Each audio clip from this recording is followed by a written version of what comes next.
Assalamualaikum warahmatullahi wabarakatuh. Apa kabar anak-anakku? Semoga kalian selalu dalam keadaan sehat walafiat. Kita jumpa lagi dalam pembelajaran biologi. Kali ini Ibu akan membahas tentang sistem respirasi pada manusia. Pembahasan materi pada kali ini meliputi pengertian respirasi, organ-organ respirasi, mekanisme pernafasan, faktor-faktor yang mempengaruhi frekuensi pernafasan, volume dan kapasitas paru-paru. Secara umum, pernafasan atau respirasi merupakan proses menghirup dan menghembuskan udara. Namun, dalam fisiologi pernafasan meliputi dua proses, yaitu respirasi eksternal, yaitu pertukaran udara yang mengandung O2 dan CO2 yang terjadi di dalam alveoli atau alveolus.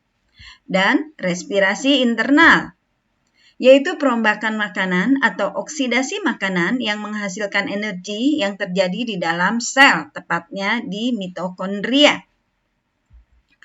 Organ respirasi meliputi hidung, tenggorokan, bronkus atau cabang batang tenggorokan, dan paru-paru yang di dalamnya terdapat alveoli atau alveolus atau biasa disebut dengan gelembung-gelembung udara atau kantong udara. Mekanisme pernafasan terbagi menjadi dua, yaitu pernafasan dada dan pernafasan perut. Apa perbedaan keduanya? Marilah kita simak berikut ini, tetapi sebelumnya Ibu akan memberikan soal terlebih dulu. Yang pertama, jelaskan perbedaan pernafasan dada dan pernafasan perut.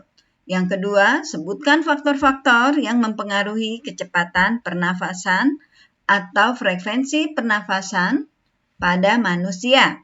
Untuk dapat menjawabnya, marilah kita simak penjelasan Ibu berikut ini. Pernafasan dada terdiri dari tahapan inspirasi. Bila otot antar tulang rusuk berkontraksi yang mengakibatkan tulang rusuk terangkat, rongga dada membesar, paru-paru mengembang, tekanan udara di dalam paru-paru rendah, dan udara masuk.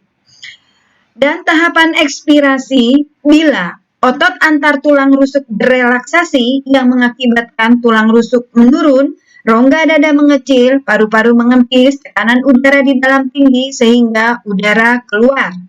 Sedangkan pada pernafasan perut meliputi inspirasi dan ekspirasinya adalah sebagai berikut. Inspirasi di saat otot diafragma. Otot diafragma ini adalah otot yang membatasi rongga dada dan rongga perut. Inspirasi di saat otot diafragma berkontraksi sehingga agak mendatar yang mengakibatkan rongga dada membesar, paru-paru mengembang, tekanan udara di dalam rendah, dan udara masuk. Sedangkan ekspirasinya terjadi bila otot diafragma berelaksasi sehingga menekan paru-paru ke atas yang mengakibatkan rongga dada mengecil, paru-paru mengempis, tekanan udara di dalam tinggi, dan udara keluar. Coba kalian perhatikan gambarnya sebagai berikut.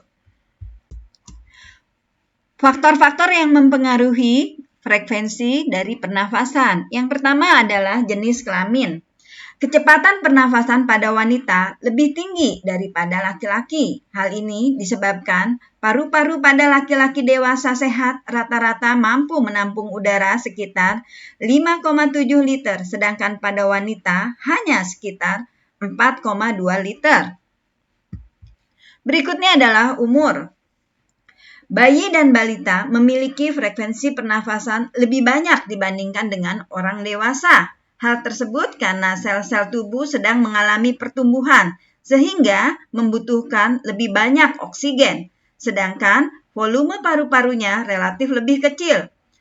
Orang yang sudah tua juga memiliki frekuensi pernafasan lebih banyak karena kontraksi otot-otot pernafasan dan diafragma tidak sebaik pada saat masih muda, sehingga udara pernafasan yang mampu dihirup berjumlah lebih sedikit.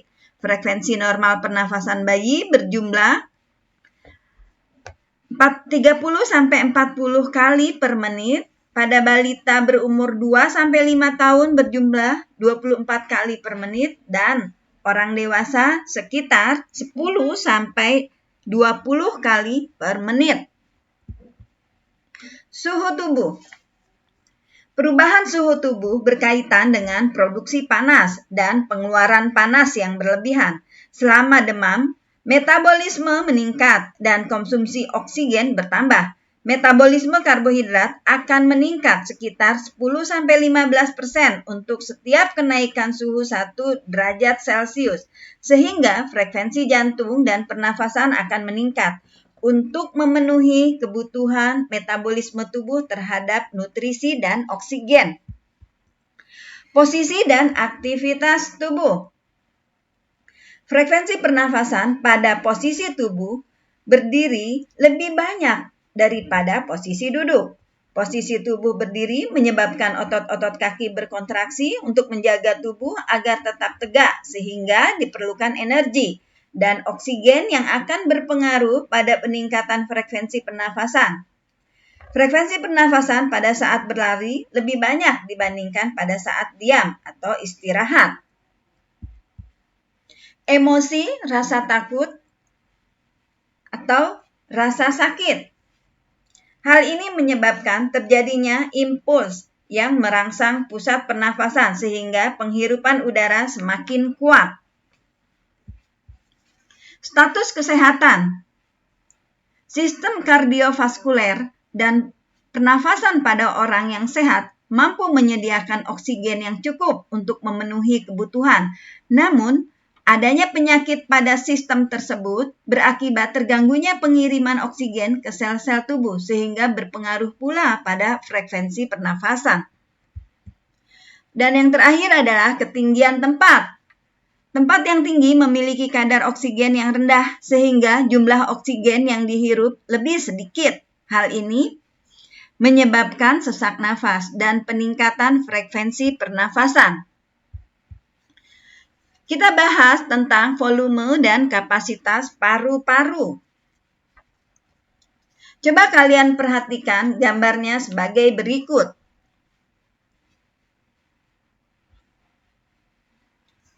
Di sini ada volume tidal, yaitu volume udara yang masuk atau keluar dari paru-paru selama pernafasan normal. Volume tidal pada laki-laki dewasa yang sehat sekitar 500 ml, sedangkan pada wanita sekitar 380 ml.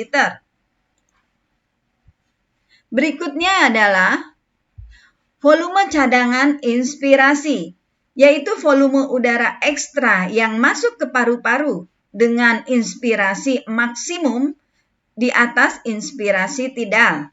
Volume cadangan inspirasi pada laki-laki dewasa yang sehat sekitar 3.100 ml, sedangkan pada wanita sekitar 1.900 ml. Berikutnya adalah volume cadangan ekspirasi, yaitu volume udara ekstra yang dapat dikeluarkan dengan kuat pada akhir ekspirasi tidal. Volume cadangan ekspirasi pada orang dewasa sehat laki-laki sekitar 1.200 ml, sedangkan pada wanita sekitar 800 ml. Berikutnya adalah volume residu. Di sini volume residu yaitu volume udara sisa dalam paru-paru setelah melakukan ekspirasi kuat. Volume residu penting untuk kelangsungan aerasi dalam darah pada saat jeda pernafasan. Volume residu pada laki-laki dewasa sekitar 1.200 ml, sedangkan pada wanita sekitar 1.000 ml. Berikutnya adalah kapasitas inspirasi, yaitu jumlah udara maksimal yang dapat diinspirasikan setelah melakukan ekspirasi normal atau sama dengan volume tidal ditambah volume cadangan inspirasi. Sedangkan Kapasitas vital adalah jumlah udara maksimal yang dapat dikeluarkan dengan kuat setelah inspirasi maksimum atau sama dengan penambahan volume tidal, volume cadangan inspirasi, dan volume cadangan ekspirasi. Kapasitas vital pada laki-laki dewasa sekitar 4.800 ml, sedangkan pada wanita sekitar 3.100 ml.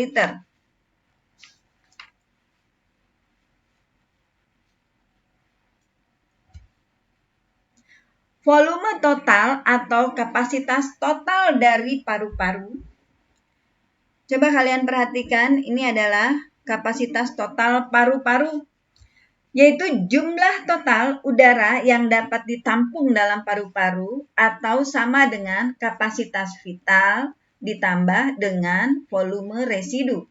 Kapasitas total paru-paru pada laki-laki dewasa sekitar 6.000 ml, sedangkan pada wanita dewasa sekitar 4.200 ml. Demikianlah penjelasan yang bisa Ibu berikan. Terima kasih. Assalamualaikum warahmatullahi wabarakatuh.